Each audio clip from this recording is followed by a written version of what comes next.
शिंदेच्या महापौर पदाचा जो दावा आहे तो कुठेतरी बाजूला राहील, जेणेकरून तुमचा जो नगरसेवक आहे ते महापौर निवडीच्या वेळी अनुपस्थित राहील.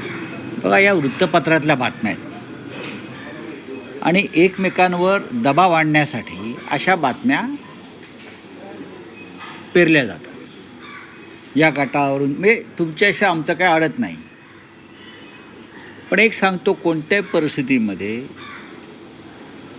ते काय ते कोणते शिंदे गट, त्या शिंदे गटाचा महापौर वगैरे होत नाही. काल आपण मोदींचं भाषण ऐकलं असेल, पहिली बार मुंबई में बीजेपी का मेयर बनने जा रहा है.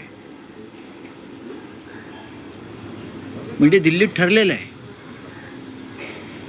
की मुंबईत कोणाला बसवायचं, आणि त्याच्यामध्ये फक्त BJP नाही, गौतम अडाणीसुद्धा ठरवणार ना कोणाला बसवायचं ते.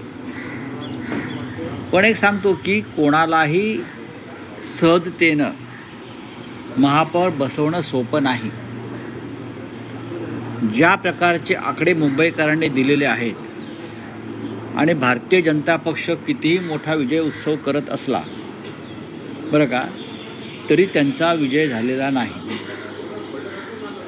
नरेंद्र मोदी यांनी सुद्धा स्वतःच्या भाषणानंतर आत्मचिंतन केलं पाहिजे. मोदी असं म्हणतायत की ज्या मुंबईत काँग्रेसचा जन्म झाला तिथे काँग्रेसचा पराभव आम्ही केला महानगरपालिका निवडणूक. मोदी यांना राजकीय इतिहासाचं भान नाही. गेले किमान 25 वर्ष या मुंबईवर शिवसेनेचंच राज्य आहे, बाळासाहेब ठाकरेंचंच राज्य आहे. त्याच्यामुळे इथे काँग्रेस जरी महाराष्ट्रात असली तरी मुंबईमध्ये शिवसेना होती.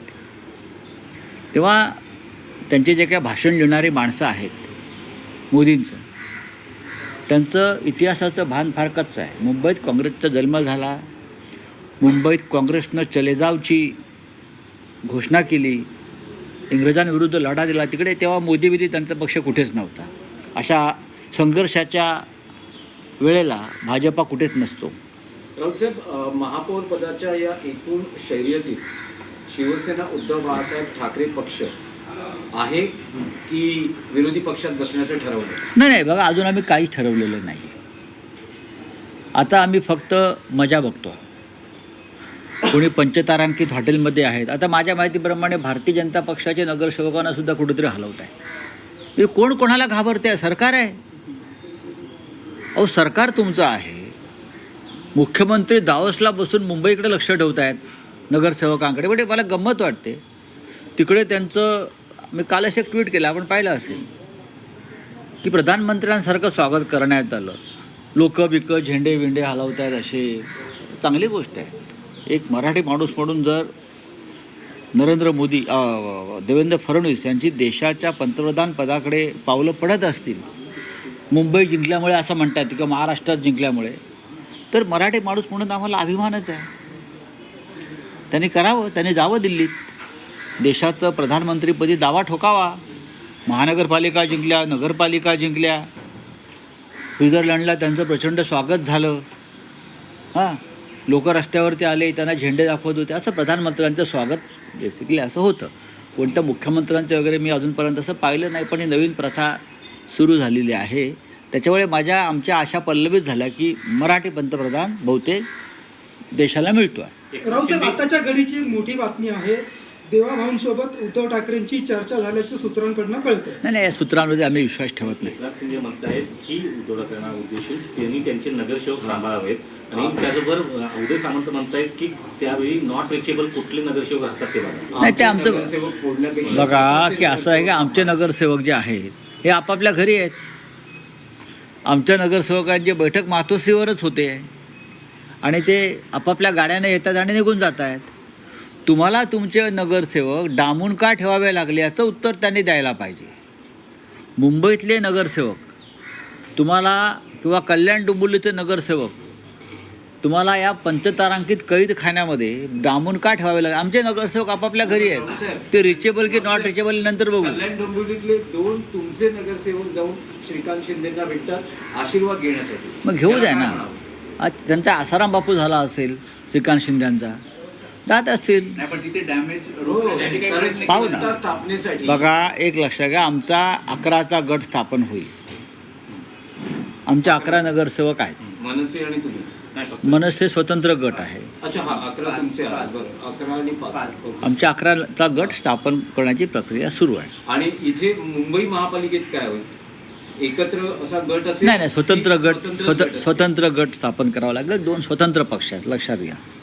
आणि त्याच्यावरती आता आम्ही बघू ना, आमच्यामध्ये संवाद उत्तम आहे अजूनही. नाही, पण कल्याण डोंबिवलीमध्ये असा ट्विस्ट आहे की दोन्ही पक्ष म्हणजे भाजप आणि शिवसेना शिंदे गट महापौर स्वतःचा व्हावा यासाठी स्वतःच्या पद्धतीने प्रयत्न नाही, करतात. करू द्या ना. हे त्यांना बघा. मदत लागेल अन्य पक्षाची. बघा, अशा मदत वेळेस- म्हणजे असं आहे की शिंदे भाजपचे नगरसेवक फोडण्याचा प्रयत्न करतात. एकनाथ शिंदे हे भारतीय जनता पक्षाचे निवडून आलेले नगरसेवक फोडण्याचा प्रयत्न करत आहेत. आणि हे भाजपलाही माहिती आहे. म्हणजे हे KDMC मध्ये होते. KDMCमध्ये म्हणतो मी. नाही, अर्थात मुंबईत पण ते करू शकतात. भाजपचे नगरसेवक फोडणं कुठं केंद्र आणि राज्यात जो सत्तेत आहे प्रमुख पक्ष नाही. मुख्यमंत्री आहेत बघा ज्यांचे, बघा हे असं आहे की मिस्टर एकनाथ शिंदे हे भारतीय जनता पक्षाचे लोहपुरुष आहेत ना. त्यांनी शिवसेना फोडली. त्याच्यामुळे त्यांना जे अमित शहा आहेत ते खांद्यावर घेऊन फिरतात दिल्लीत, ब्लू आईड बॉय म्हणून. आता ते काही करू शकतात. तसं नसतं तर त्यांनी महापौर पदावर दावा सांगितला असता का 29च्या जोरावर का 27च्या जोरावर. कोणीतरी त्यांना चावी देत आहे ना दिल्लीतून.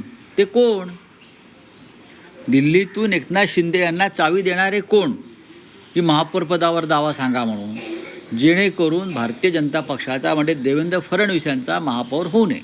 राऊत नारायण राणेंनी आपल्यावर टीका केलेली म्हणतात की तुमचा महापौर आकाशातून पडेल, संख्याबळ पहा. तुमचं पण संख्याबळ पहा ना. तुमचंही संख्याबळ पहा म्हणावं. काय राण्याकडे संख्याबळ आहे का? असेल तर मग थांबलेत का? असेल तर मग शिंद्यांनी लपवून का ठेवले आहेत? आणि वारंवार का सांगावं लागलं आहे भाजपला की आमचे प्रयत्न सुरू आहेत म्हणून? काय आहे, त्यांचं वय झालं आहे, ते आजारी आहेत, त्यांची काळजी घेतली पाहिजे त्यांच्या कुटुंबानं. त्याच्यामुळे चुकीचं विधानं ते करणार नाहीत यापुढे. आमचं बघू ना, आमचं बघायला आम्ही समर्थ आहोत राणेसाहेब. तुमचं जरा काय चाललं आहे ते बघा. तुमचं संख्याबळ सांगा काय. 10-20 जागा जास्त जिंकल्यामुळे संख्याबळ होत नाही. मी काल म्हणालो की बहुमत फार चंचल असतं. राऊत साहेब, आज राऊत साहेब एक आहे मुंबईत बिहार भवन बनवलं जात आहे. बातम्या आहेत त्या, बघू आम्ही त्याच्यावर. राऊत साहेब, आज ताजलँड जेंडला जायचा काही योग आहे का? थांबा ना जरा. कालची राहिलेली नाही, कसं आहे की आम्ही जेवायला जातोय की ते कुठे जेवायला जातात बघू ना. आम्ही जेवायला जातोय की आतले लपवलेले पाहुणे कुठे बाहेर जेवायला जात आहेत. ते तुम्हाला पण होती, कारण जे आकडे दिसत आहेत, जर शिंदेच्या शिवसेनेचे काही नगरसेवक तुमच्यासोबत आले होय, तर ते 150 अशा गोष्टी ज्या असतात या खुलेपणानं बोलल्या जात नाही. पण काँग्रेसकडेही मोठ्या संख्याबळ आहे. 24 नगरसेवक आहेत. काँग्रेसचे फुटत नाहीत. पुढे बोला. काँग्रेसचे फुटत नाहीत. आमच्या शिवसेनेचे तर प्रश्नच येत नाही. आता फोडाफोडीचा खेळ भाजप आणि शिंदे गटातच होणार. या 2 गटातच फोडाफोडी होणार आहे झाली तर. त्याच्यामुळे आता महाराष्ट्राच्या राजकारणामध्ये एक वेगळी मजा येणार आहे. नाही, पण उद्धव बाळासाहेब ठाकरे पक्ष तटस्थ राहणं, अनुपस्थित राहणं महापौर पदाच्या निवडीच्या वेळेस असं काही स्ट्रॅटेजीनुसार होत आहे का? स्ट्रॅटेजी असते ना ती त्या क्षणी ठरते. ती 15 दिवस आधी सांगितली जात नाही राजकारणामध्ये. ही शेवटच्या मिनिटात स्ट्रॅटेजी काय आहे हे दिसते. 15 दिवस आधी कोणी स्ट्रॅटेजी ठरवतं का? पण उद्धव ठाकरेंनी 2017 ला मत स्पष्ट केलं की महापौर त्यांना भाजप बसवायचं. होतं, ना ते सत्तेत होतं ना विरोधी पक्षात होतं. तर असं काही आपला पक्ष करणार का की पाकिस्तानाच्या भूमिकेत असणार? आणि 2017ची परतफेड असं म्हटलं जाते. कारण 2017ला अवघ्या 2 जागांचाच फरक होता. 82 भाजप होते, 84 शिवसेना होती. त्यावेळेस देवेंद्र आता फडणवीस 4चा फरक आहे. आता 4चा फरक आहे ना. आणि तुमचा सहकारी पक्ष जो आहे हा पाण्यात देव घालून बसलेला आहे. की भाजपचा महापौर होऊ देत नाही म्हणून. आता त्या दोघांमध्ये काय होत आहे त्याचा आधी निकाल लागू द्या, मग आम्ही आमचे देव बाहेर काढू. म्हणजे सगळे पर्याय खुले आहेत शिवसेनेला महापौर निवडीसाठी. का आमचा का नाही निवडला जाणार? आमचा का नाही निवडला जाणार? तुमचे पर्याय सगळे उपलब्ध आहेत. सगळे उपलब्ध आहेत. आमचा बघा, या मुंबईला परंपरा आहे बाळासाहेब ठाकरेंच्या शिवसेनेचा महापौर पाहण्याची. भाजपचा महापौर ज्या क्षणी होईल त्या दिवशी मुंबई शोकसागरात बुडेल. कळलं? मुंबई शोकसागरात बुडेल ज्या दिवशी भाजपचा किंवा गद्दारांचा महापौर होईल तेव्हा. त्यांना काय वाटतंय? काय वाटतंय त्यांना? मोरारजी देसाईने जेव्हा 106 लोक मारले तो काळा दिवस आणि भाजपचा महापौर होईल तो दिवस, एकच. सर, तुम्ही आता म्हणताय की महापौर तुमचा का नाही होणार, तर तुमच्यासमोर दोनच पर्याय दिसत आहेत. एक म्हणजे थेट मी असं म्हटलं नाही का नाही होणार. मी कुठे असं म्हणाल का दोन होणार? पर्यायांची जर आपण ते चर्चा पर्याय बघू ना, तुम्ही कशाला चिंता करता? तुम्ही अजिबात गणित आहे. अहो, बघू ना किती दिवस तुम्ही गणित, तुमचे गणितात किती मार्क मिळाले होते 10वीला बघा जरा आधी आणि मग हे गणित करा. गणित बघू ना आम्ही. हे गणितावर चालत नाही. बऱ्याच गोष्टी असतात राजकारणात. सर, मोदी जी कह रहे हैं कि मुंबई में मेयर जो बनेगा बीजेपी का बनेगा, लेकिन आपका गणित ये बता रहा नहीं है. बघा, मोदी जी बोलते हैं कि मेयर बीजेपी का बनेगा, लेकिन कैसे बनेगा ये बोला नहीं मोदी जी ने. उनके पास बहुमत नहीं है बीजेपी के पास. तो ऐसा क्या बोलता है, वैसा के लेकर, हम मराठी में बोलते हैं कुबड़िया लेकर. अब उनके जो पार्टी के जो कोई है साथी सिंधेगढ़, उनके 20-25 लोग चुनकर आए हैं, वो उनको बंद करके रखा है. ताजमहल होटल का जेल बना दिया है पूरा. ताजमहल होटल जो है ताज लैंड्स एंड, वहाँ जेल बना दिया है. वहाँ और जो गेस्ट रहते हैं उनकी कंप्लेंट आ रही है कि हमको भी कैद खाने में रखा है. तो एक मोदी जी की सरकार यहाँ है, चल रही है. देवेंद्र फडणवीस जैसा एक मजबूत मुख्यमंत्री यहाँ है, होम मिनिस्टर यहाँ है, फिर भी अपने कॉरपोरेटर्स को कैद खाने में रखना पड़ रहा है. ये किसका डर है मोदी जी? डर तो है ना. ये डर किसका है एक बार बता दीजिए कि अपने लोगों को क्यों बंद करके रखा है. हमारे नगर सेवक जो है खुले अपने घर में है, मातोश्री पे आते हैं, मीटिंग करते हैं, चले जाते हैं. हमको किसी का डर नहीं है.